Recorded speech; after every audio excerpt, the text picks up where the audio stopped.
Bonjour à tous et à toutes, je suis ravie de vous retrouver ce matin pour une nouvelle vidéo.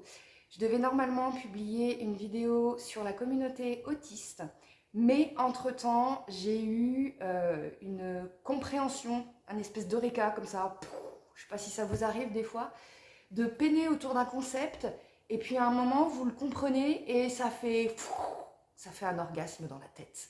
Donc je vais essayer de vous dire comment c'est arrivé et ensuite de vous expliquer le concept. Je vais tâcher d'être pédagogue.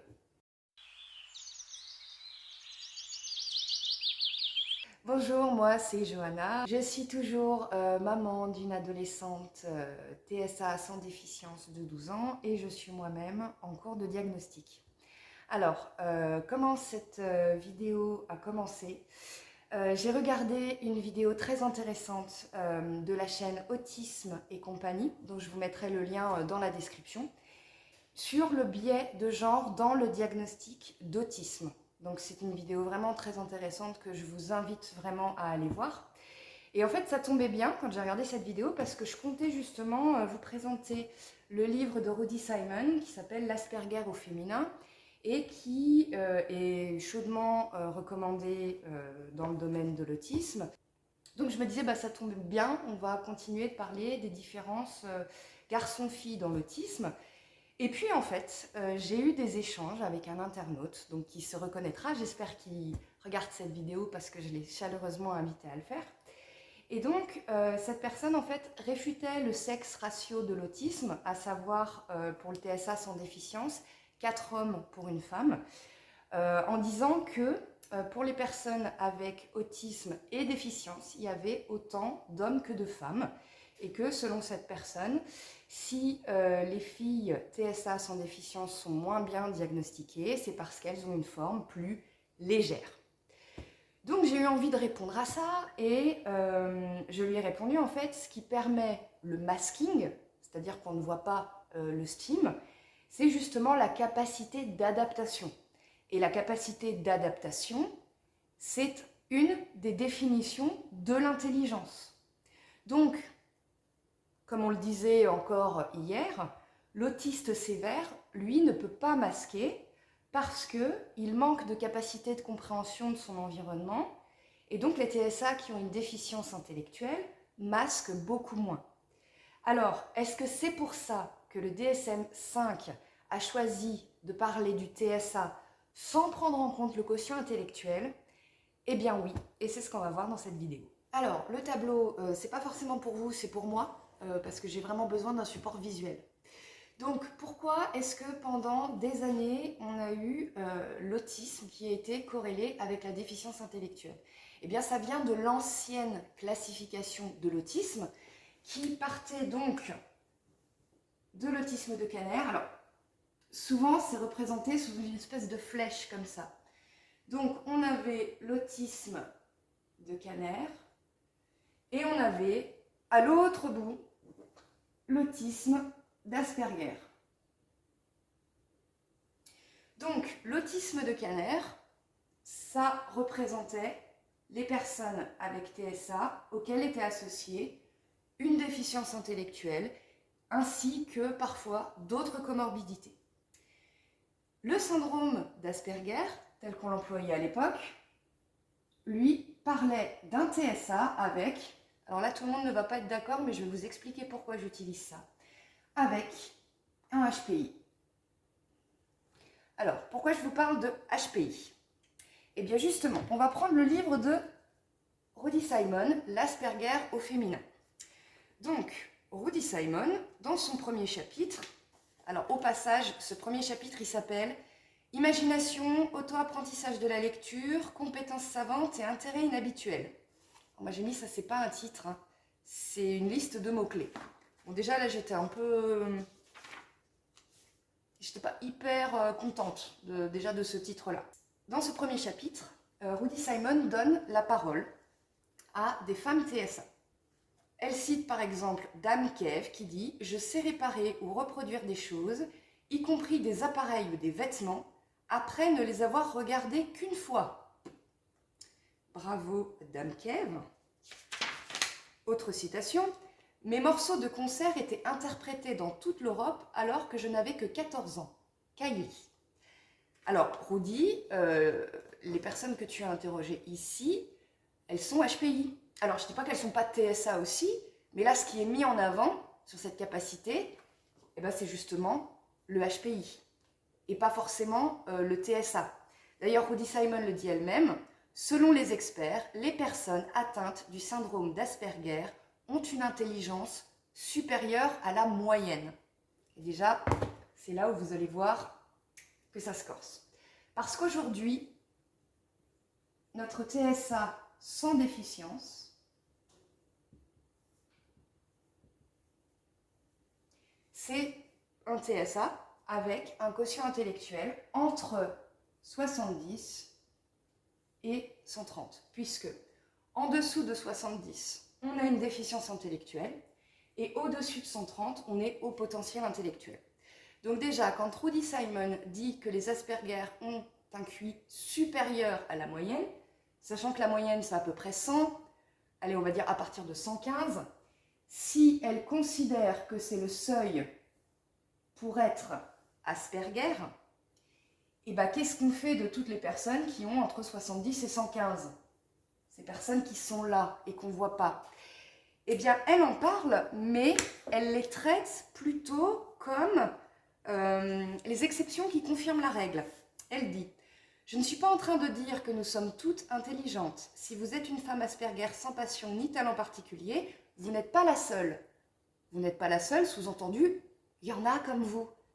Mais ce n'est pas la majorité. » Autre citation, moi, que je trouve quand même très problématique. « En tant qu'aspi, ne disposant d'aucun de ces talents, j'ai l'impression d'échouer doublement.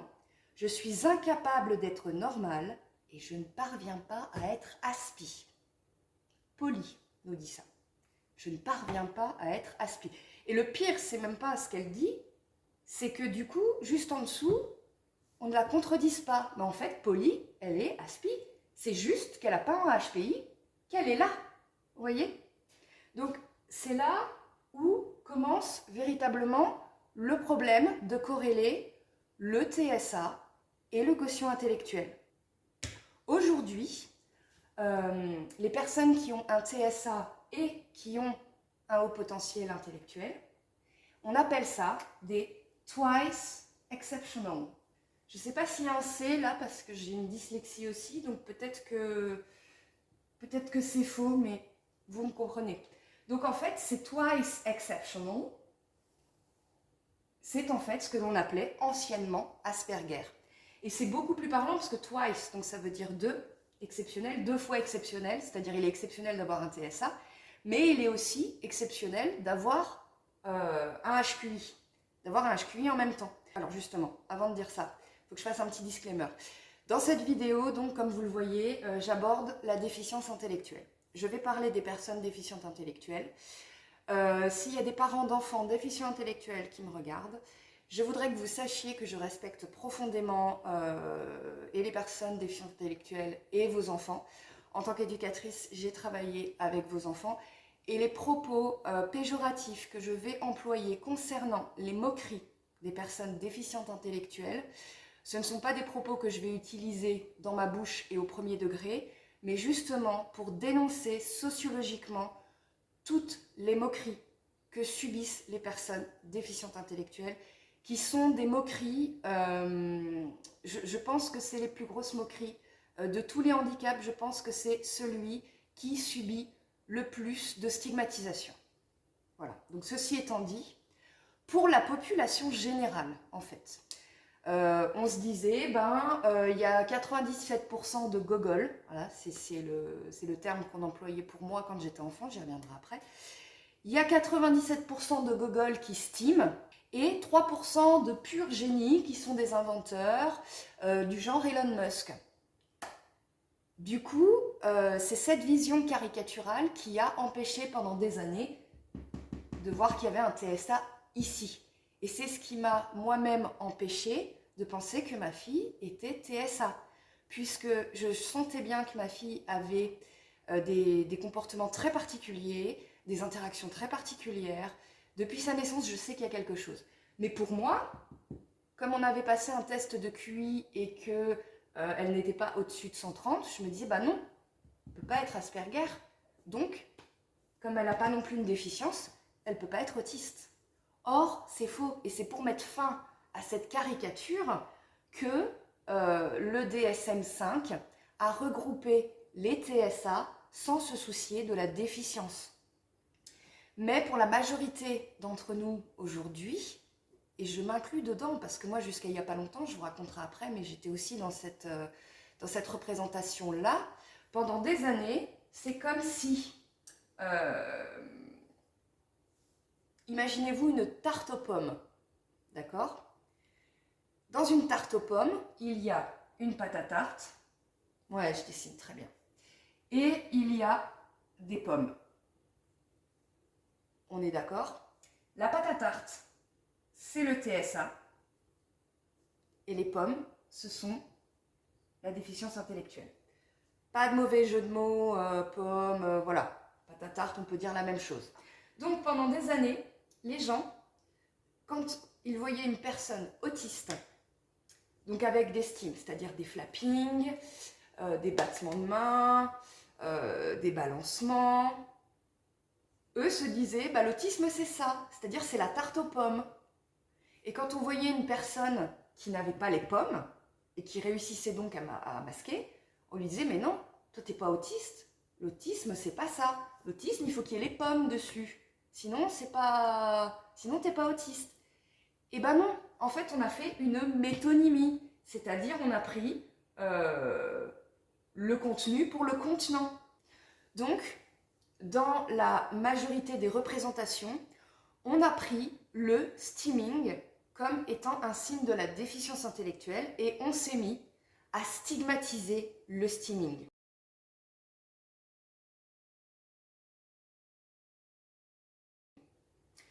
Donc, quand on en a la possibilité, c'est-à-dire quand on a une intelligence classique qui nous permet de ne pas stimer, eh bien effectivement, on va arrêter de stimer. Je vous parlais du terme très péjoratif de gogol, qui est un terme, on va dire, de mes années à moi. Je ne sais pas comment on dit aujourd'hui, mais moi, la phrase « arrête, on dirait une gogole », fut un temps, c'était presque mon prénom, hein, parce que, toute petite, j'avais du coup des stimes et des façons, alors notamment au niveau de l'alimentation, j'avais beaucoup de particularités autour de ma façon de m'alimenter, et donc on me disait beaucoup, mais arrête, on dirait une gogole. Donc quand on vous dit ça, et quand on se moque en permanence des gogoles, eh ben, qu'est-ce qu'on fait du coup? On arrête de stimer. Mais ça ne veut pas dire que le TSA, il n'est pas là. C'est exactement comme, par exemple, quand vous avez une piqûre de moustique. Si vous vous grattez en été, on va vous dire « Ah, tu t'es fait piquer ». Mais ce n'est pas parce que vous vous retenez de vous gratter que vous n'avez pas été piqué. Mais pourquoi alors il y a cette difficulté intellectuelle à reconnaître cette réalité? Pourquoi est-ce que c'est si compliqué? Eh bien justement, c'est lié, en tout cas pour moi, à la souffrance engendrée par les moqueries concernant la déficience intellectuelle et ses difficultés au quotidien dans le manque d'autonomie. Quand on est parent d'un enfant autiste avec déficience, que cet enfant doit aller en IME et plus tard en foyer d'accueil médicalisé, dans lesquels j'ai travaillé, effectivement, c'est une souffrance au quotidien parce qu'on se dit que notre enfant n'aura jamais accès à un travail, n'aura jamais accès peut-être à une relation amoureuse. Je pense que quand on est parent de ces enfants-là, voir sur des plateaux de télé des personnes qui s'expriment avec éloquence et qui ont la même étiquette que notre enfant, eh ben, c'est bouleversant. Et cette étiquette, justement, c'est l'autisme. Voilà, quand on dit, ben, moi j'ai un enfant, il est autiste, il porte encore des couches à 14 ans, et qu'on vous montre une Madame Daché ou un Monsieur Chevanec sur un plateau télé et qu'on dit bah c'est la même chose. Forcément, intellectuellement, on a envie de répondre non, c'est pas la même chose. Mais pourquoi? Parce que pendant des années, on a pris en compte la déficience intellectuelle comme étant inhérente à l'autisme, alors que non. Quand Madame Daché et Monsieur Chevanec viennent sur un plateau télé, c'est pour parler du TSA, à savoir cette particularité qui fait que l'individu a une hyper ou une hyposensorialité, des difficultés dans la communication, dans le sommeil, le fait de ne pas prendre en compte l'intelligence, eh ben, ça permet de faire le zoom sur ce qu'est vraiment le TSA. Alors, pour vous dire pourquoi moi j'étais là-dedans aussi, en tant qu'éducatrice, je travaillais donc en foyer d'accueil médicalisé, et effectivement, moi aussi, ça me faisait violence. C'est-à-dire que fut un temps, attention, hein, c'est comique ce que je vais dire, on va pas se bidonner non plus, hein, mais et ben, je me disais, je déteste les Asperger. Pourquoi? Parce que je trouvais que ces personnes, en plus que je voyais dans les médias, extrêmement intelligentes, extrêmement éloquentes, je trouvais qu'il y avait un espèce de halo glamour et fascinant autour de cet autisme, alors que moi, tous les jours en allant au travail, je voyais d'autres personnes touchées par l'autisme qui étaient exactement le contraire. Et donc ça m'énervait, je me disais, mais on ne parle pas des petits loulous que je vois tous les jours ou des personnes adultes que je vois tous les jours et qui ne sont pas du tout dans cet autisme-là. Et alors pourquoi du coup il y a cette réticence? C'est aussi parce que l'intelligence s'est vue comme une arme redoutable, un espèce de trésor qui, si on l'a, on doit fermer sa gueule. Un petit peu comme l'argent, si vous voulez. Quand quelqu'un de très riche dit qu'il est malheureux, souvent on lui rit au nez. Pourquoi? Parce que quand on a, comme beaucoup, des problèmes d'argent, on se dit qu'en fait, si on n'avait pas ces problèmes d'argent, on serait beaucoup plus heureux. Donc on a du mal à trouver de la légitimité aux personnes riches et malheureuses. Mais tout comme l'intelligence ne fait pas le pouvoir, l'argent ne fait pas le bonheur. Même si, attention, pour monter dans le pouvoir, il faut effectivement avoir des compétences, il faut avoir de l'intelligence, même ne serait-ce que parfois pour manipuler et monter en échelle sociale, il faut de l'intelligence. Donc de la même façon qu'on peut se servir de l'intelligence pour asseoir son statut, on peut aussi se servir de l'argent pour mettre en œuvre un quotidien avec un confort optimal qui fait qu'on va avoir un bien-être qui va être supérieur aux autres. Effectivement. Mais le raccourci intelligence égale pouvoir et le raccourci argent égale bonheur, eh ben ça reste un raccourci. Je vais vous donner un exemple encore de citation de Brandy. J'ai commencé à être la cible de harcèlement scolaire au cours de ma première année de maternelle en 85. Nous étions tous assis sur nos sièges à la table qui nous avait été attribuée et travaillions sur un projet d'art plastique lorsque j'ai soudain ressenti le besoin pressant de me lever et de tourner sur moi-même en regardant le plafond. C'est alors que la maîtresse m'a saisie par les cheveux et m'a traînée jusqu'au vestiaire où elle s'est mise à me battre avec une règle. Elle m'a dit que j'avais perturbé le cours. Les autres élèves voyaient tout ça par la petite fenêtre de la porte du vestiaire et trouvaient cela drôle. C'est tellement drôle. Après cet incident, les enfants se sont mis à me harceler tous les jours. Au début, ils m'insultaient, puis très vite, j'ai eu droit aux coups de pied et aux coups de poing. Ce genre de choses. Et effectivement, malheureusement, quand on est intelligent, on a tendance à ne pas attirer l'attention. Elle est en maternelle et elle se fait taper. Oui, mais elle parle bien. Elle est au collège et elle se fait harceler. Oui, mais elle a la moyenne partout. Elle est au lycée et en récré, elle se scarifie. Oui, mais elle a eu 15 en dissertation. Elle a peu d'amis et elle s'est faite violer par l'un des seuls qu'elle avait. Ouais, mais elle a eu le bac avec mention. Donc, vous voyez que le TSA, même sans déficience intellectuelle, est un réel problème de santé et de société. Pour enfoncer le clou, j'ai une dernière métaphore. Imaginez que le diabète, depuis des années, on le corrobore avec l'Alzheimer. Donc imaginez des personnes qui ont du diabète et qui ont un Alzheimer. D'accord? Et que les chercheurs ont découvert qu'il y avait aussi des personnes qui avaient du diabète, mais qui étaient hypermnésiques. C'est-à-dire qu'ils se souvenaient d'absolument tout. Et que pendant des années, comme on a présenté un syndrome diabète-Alzheimer, les personnes qui avaient un diabète hypermnésique, lorsqu'elles disent « je suis diabétique », on leur répond « mais non, toi tu as un diabète léger, Parce que quand on a un vrai gros diabète, on se souvient de rien, hein. Toi, ton diabète, c'est bon. C'est absurde. C'est totalement absurde. Et pourquoi c'est absurde? Parce que là, le problème, si on parle de diabète, c'est l'insuline, c'est pas la mémoire. De la même manière, quand on parle du TSA, on a le droit de parler de son TSA indépendamment de sa déficience intellectuelle ou de son haut potentiel intellectuel. Donc maintenant, je pense qu'il serait vraiment bénéfique pour la société qu'on se renseigne sur ce qui est vraiment le trouble du spectre de l'autisme, qu'on se renseigne sur ce que c'est vraiment. Parce que du coup, moi, j'ai perdu des années de ma vie, et pas seulement moi, ma fille aussi. C'est-à-dire que quand les problèmes ont commencé à s'accentuer, je ne savais vraiment pas ce qu'elle avait. On l'a diagnostiqué au départ avec un TDAH, parce que le TDAH et le TSA se ressemblent sur beaucoup de points, mais ce n'était pas le bon diagnostic. Et quand elle est arrivée en 6e, ça a été la catastrophe. Elle a été harcelée, comme je l'ai été. Elle parlait suicide. Donc à 11 ans, vous imaginez en tant que parent, c'est difficile de voir son enfant dans un tel état de stress. Elle faisait des malaises, les pompiers l'emmenaient parfois. Et un jour, donc, sa psychologue nous a dit « mais il ne faut plus la présenter, là, ça prend des proportions, il faut arrêter ». Donc elle a été déscolarisée en étant en énorme souffrance. C'est-à-dire qu'elle faisait des crises qui pouvaient durer plusieurs heures. Aujourd'hui, je sais que ça s'appelle des crises autistiques, hein, mais à l'époque, je ne savais pas. Et quand on ne sait pas, qu'est-ce qu'on fait quand on ne sait pas?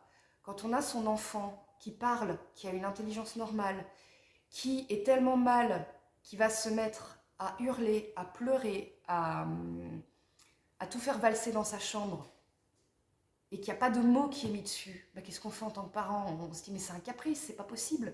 Alors que non, c'est une véritable souffrance, et c'est pour ça qu'il faut changer de regard aujourd'hui. Et c'est là que j'ai commencé à réfléchir pour moi. Moi qui suis socialement adaptée, qui est le triangle magique, non le triangle, le carré magique de l'inclusion sociale. Donc on pourrait se dire, bah, moi j'ai pas de problème.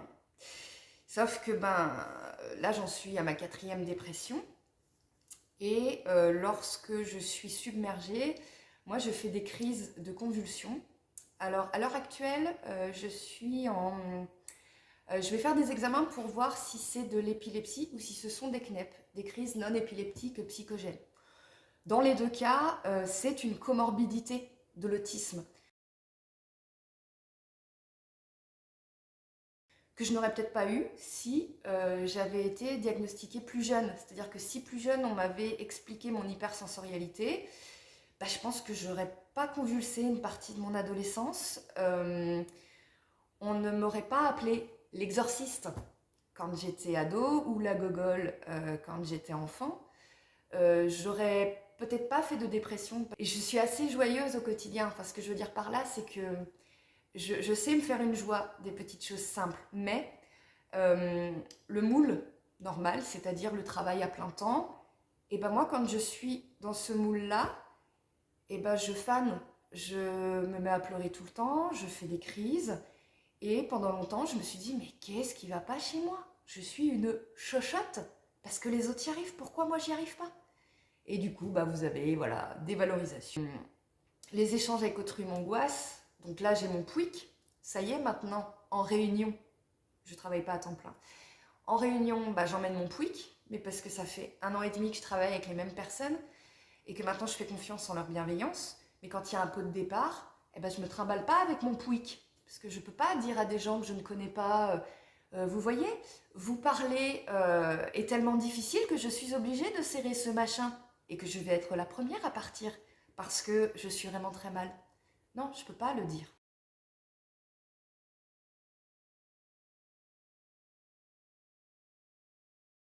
Merci de m'avoir écouté si vous êtes toujours là. Je vous demande s'il vous plaît de vous abonner à la chaîne et si vous pouviez commenter, ça m'aiderait en fait à être référencé et à parler à plus de personnes.